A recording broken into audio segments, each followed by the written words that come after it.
everyone, please again welcome to this channel. Thank you so much for the continued support. I welcome you to this community, the Bliss community, where we spread hope and love. After loss, after everything we go through, there is a reason to stand up and keep moving. There's a reason to put your best foot forward and keep dragging yourself forward. Understand? Welcome to part 3 of the Bliss, the Bliss story, and this is basically to take us through my life journey with the girl I loved, and how I've decided to turn the pain into hope for those who might be going through the same challenge and the same seasons, the same turbulent times. It's not all about losing loved ones, even losing a job, losing anything, because every pain is processed differently by everyone, and that's why they say that the wearer of the shoe is the one who knows where it's pinching, and that's why I've decided to use my story to encourage someone who is going through pain of any kind. Because one thing I've decided to do is not to give up, because we are caught up in the seasons and we give up on our lives, and we don't allow God to walk with us through the seasons, because He's the Alpha and Omega. God knows our seasons before they come. He knows. He has already orchestrated our life from the beginning to the end. From everything He has told you He's gonna do to you, He knows the process. He knows it. And that's why after such a season, I said the worst thing I could do after losing Liz is to lose myself. Losing hope in myself and losing hope, in God. Because I believe every season has got some lessons to learn, has got something God wants to do, to use it, or rather to use the season to do in your life. So last time, I remember taking us through how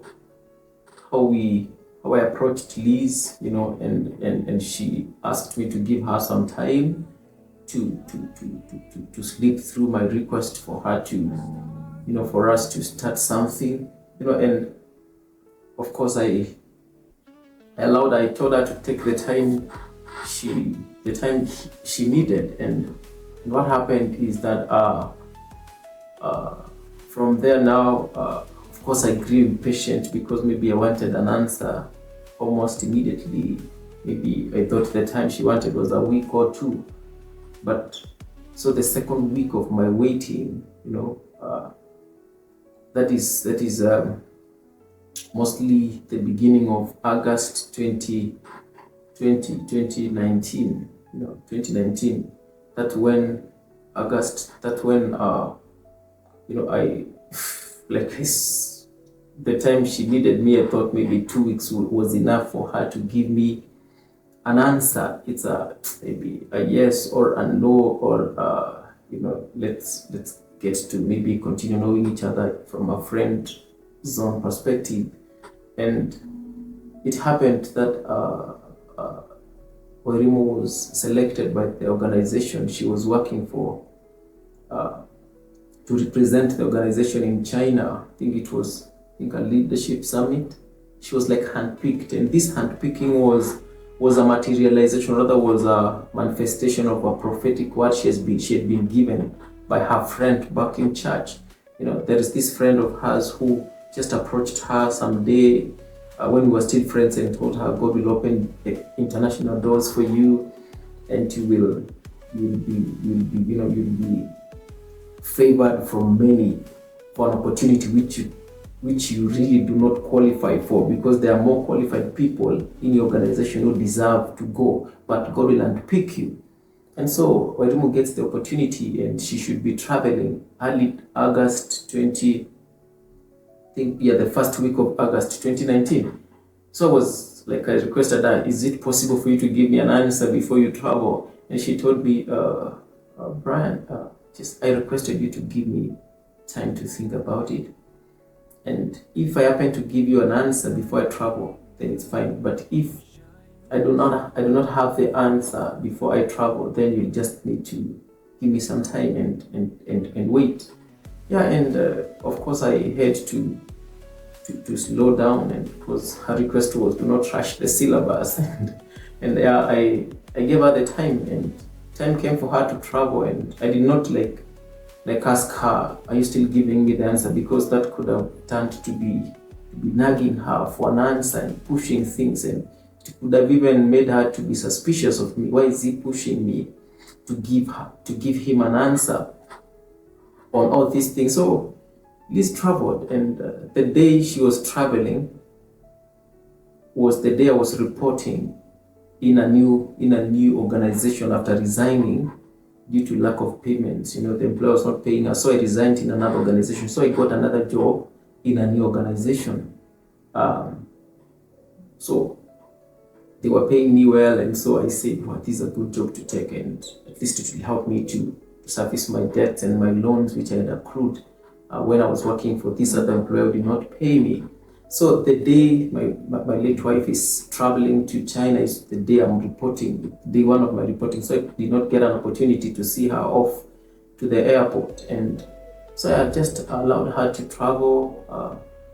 Her brother and the girlfriend, who now is the wife, saw my wife, my late wife, off to JKIA, and she traveled. So at least we kept the conversation going while she's out as the country. We kept the conversation going. We kept checking on each other via WhatsApp, because now that's what the only means of communication. And the one thing that gave me hope is that Liz kept sending me photos of the things she's doing in China. You know, she kept sending me photos and the food she's eating, the places she's visiting, the boardrooms, and that could give me a glimpse of hope that there is at least there is something. Yeah, and I of course kept on panning the fire. Sometimes I could call her, hi dear, good morning, and the girl was so hard on me, and this is what she could say, good morning to you, Brian, and I was, oh goodness, heartbreaking. Then what follows is a photo of, this is where we are going today, this is where we are visiting, this is the food we've taken for breakfast, and that could give me hope, because no one could maybe send you photos repeatedly in the course of the day if they're not also feeling something. That is the encouragement I could give myself. Yeah, and time passed by, and 2 weeks into her stay in China, something happened in this new organization, and I got fired. I lost the job because now the organization was looking for someone to replace a consultant who was working for them from a consultancy basis. And so I came in for him to induct me, then I replaced him, but they did not tell him that was the case. Then he heard it from the grapevine, and the guy knew that, so I'm inducting this guy to take away my job. Then he stopped. So he stopped the induction underway and did not tell anyone that he has not completed it. And now time came for me there was a major outage in the IT systems, which I was not well conversant with because I did not have the information, and I could not solve the problem. And it was on a Thursday, I think 24th of August, 2019. I see a call from the HR, and the HR tells me, come to my office, and I go. This HR tells me, I've been told to compile your dues and to draft a termination letter for you to sign. And I asked her, what have I done? What exactly informs your decision to fire me? What have I done? And she has told me those are orders from above. Brian, I was really against this decision because I know you're pretty new in this organization. You're barely 2 weeks into the job and you're still getting acquainted with our systems, but that's what I've been told, and I have to hearken to the orders.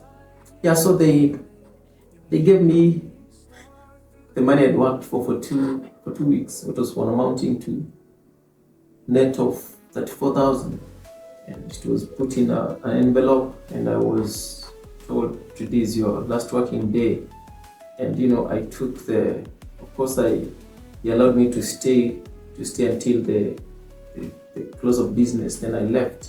In the evening, I'm in the matatu heading back to Embakasi, and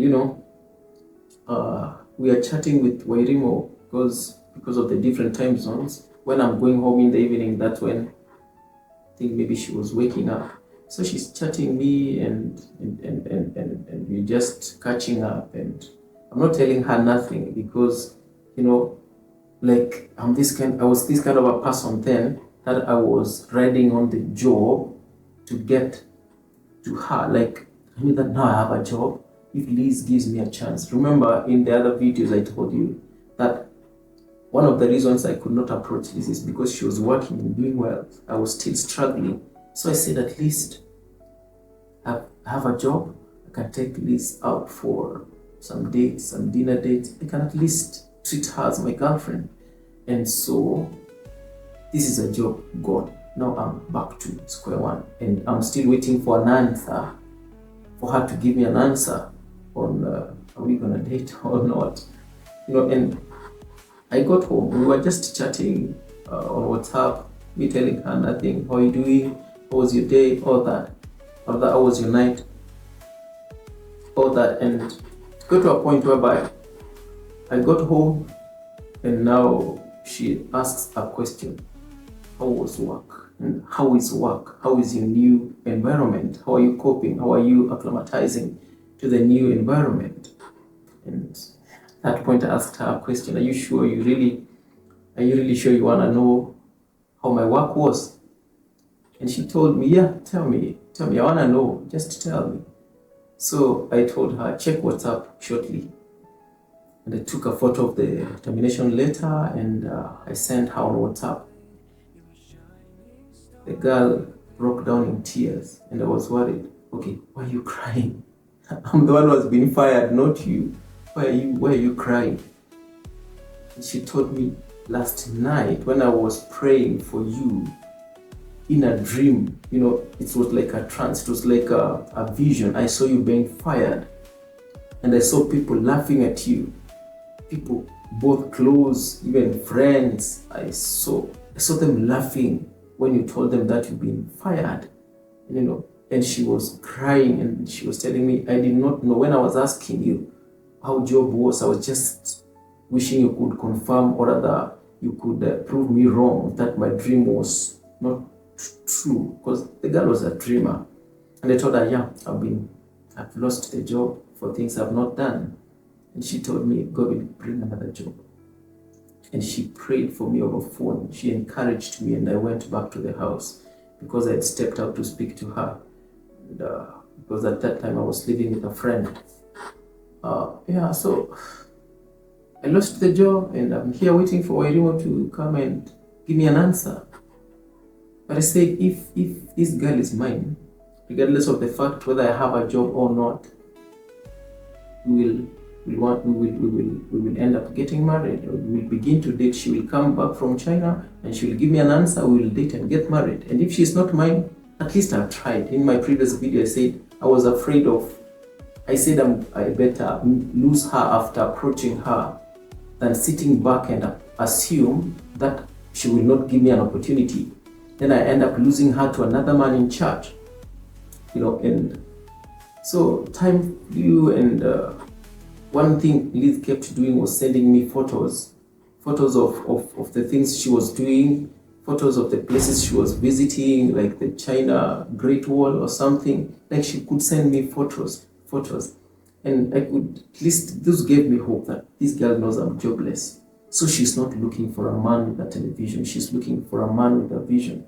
She's looking for a man who has direction, a man who has focus, a man who is going somewhere, a man who is willing to,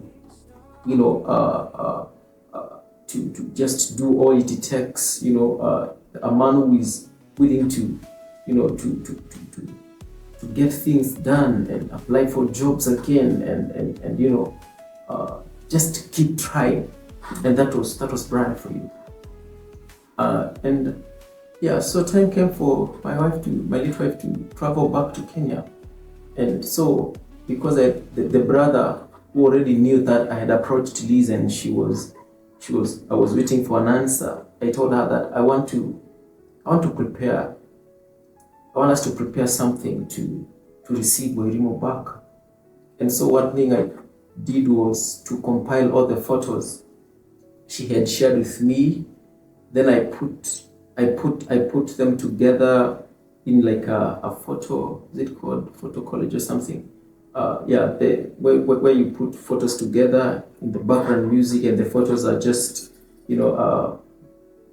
one after the other. And, I put them in order of how she sent them from day one. But then the background music was the song that was really her favorite song. I love you, Lord, for your mercy never fails me. All my life, I've been held in your hands. Now that's the song I used as a background music. And now I had also asked her what she really misses, and she told me food in China is, it's not that good like when you're used to food in Kenya. And what she was missing most was ugali and skuma and avocado, some beef. So I told my bro, let's do all this. Let's buy some unga, let's buy meat, let's buy skuma, rather greens, and let's prepare for her. And what I did was I prepared the video with the photos, and that day of her traveling back, of course we were in touch before she left, and I knew the flight was 4 hours. So what I did was to put together, I went to where she was staying now with the brother in Zimmerman, and we cooked ugali, we cooked greens, we cooked the nyama, we katakatat the avocado, and yeah, we were just there. So we left. We knew that the time to expect her was around I think it was around 11-12. So everything was ready by 9, and we left. So what happened is that this day I just prepared to maybe receive an answer, because she told me I'm gonna surprise you on this day. So I thought the surprise is a yes, or this is the day she will give me an answer from JKIA. So what I did, remember I said that I was given my pay in cash, 34,000. So what I did, since I had already passed the auditions to join the church worship ministry, or rather the prison worship department, and the only now limiting factor was uniform. Remember, I was struggling, I don't have a job. Then here is 34,000. So I did something so crazy. I took the 34,000, I went to my fundi in town. Then of course, now someone referred me to the fundi who now became my fundi, who does now my suits. And I told him I want a black and navy blue suit, 3-piece. I'm a person of custom made suits. So I paid the suits. I think it was coming to around 12,000 each. That's for 24. That's 10K. So my sister looks at me and tells me, "You're crazy, out of your mind. You're struggling with rent. You don't have any savings, and you go to town and you get 2 suits done at a cost of 24K, and you don't know where your next month's, and rather a couple of months rent will come from. If I were you, I could have paid the rent first." And I told her, "Just allow me to serve God. I will serve God as I wait." So I did the suits, because at least I knew, since at that time we were doing almost suits every Sunday. Like if we are not doing black, we are doing gray. If we are not doing gray, we are doing navy blue. And since now the suit I used to approach Liz the day I went to meet her, the 3-piece, had been donated to me by the man who ended up becoming my best man. So I knew I can serve at least 3 Sundays. I can do blue, I can do navy blue, I can do black, and I can do gray, and all through I knew I just had to pay that rent for 1 month. So I was now left starting again zero. I don't have nothing, but at least I can serve God in the waiting. So the day of going to pick Liz from the airport, or rather to receive her with a brother, I did the navy blue suit. I did the navy blue suit, the full attire, uh, insert, pocket square, all that, this tie, and I was, goodness, and JKA is hot, and I was like, goodness, what is this guy doing? And yeah, Warimu came and was asking for, I was anticipating that an answer would come, and the next thing we did was to get into a cab and come home, and we went all the way to Zimmerman.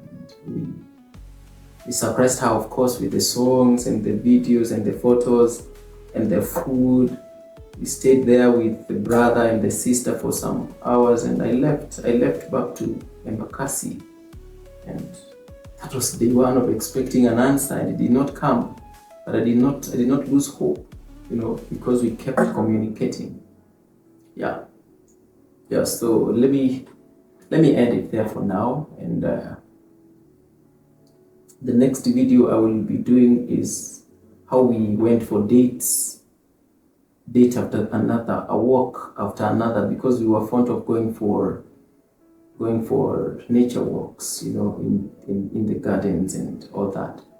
And each of them I was expecting an answer. So I'll be telling us about that in the next video.